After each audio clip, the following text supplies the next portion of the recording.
Karen était pleine d'une joie de vivre, était curieuse, intelligente, était belle, sociable, puis elle avait une âme pure. Elle voulait aider, elle était impliquée avec notre communauté.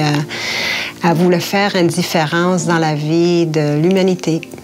Elle était étudiante en médecine, elle voulait devenir médecin, elle voulait devenir urgentologue.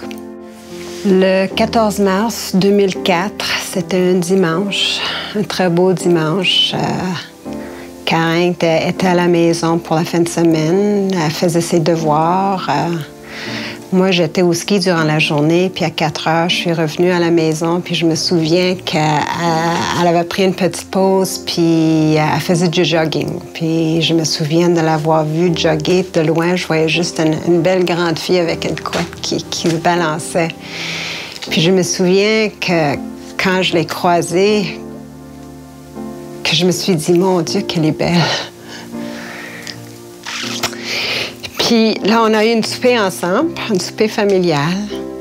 Et je devais partir en vacances la semaine suivante. Alors, on faisait des petites farces. Puis elle est quittée de la maison en faisant des farces avec son père. Puis là, elle m'a donné une belle caresse, puis elle a dit « bye ».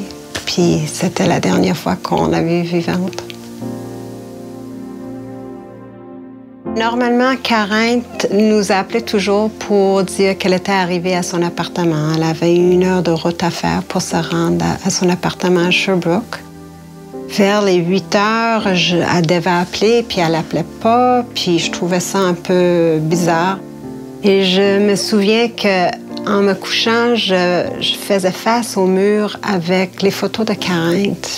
Puis je la regardais, puis j'ai dit « Mon Dieu, pourquoi tu ne m'as pas encore appelé? T'es où? » Et vers 11h30, le téléphone a sonné et j'ai répondu en disant « Ah, c'est toi, t'es arrivé. » Et c'était une voix d'homme qui m'a répondu en me disant que Karen était à l'hôpital, qu'elle a été impliquée dans une collision de voiture et qu'on devait se rendre à l'hôpital.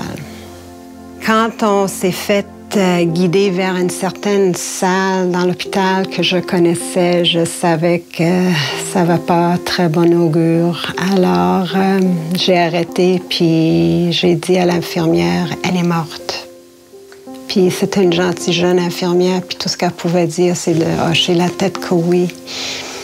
Puis tout s'est effondré.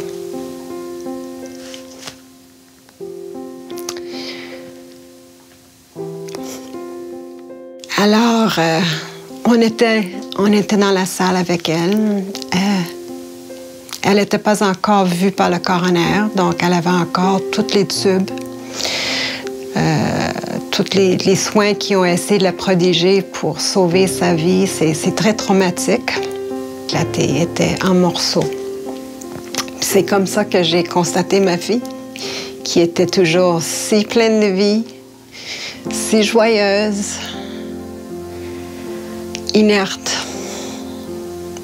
plus de lumière, éteinte.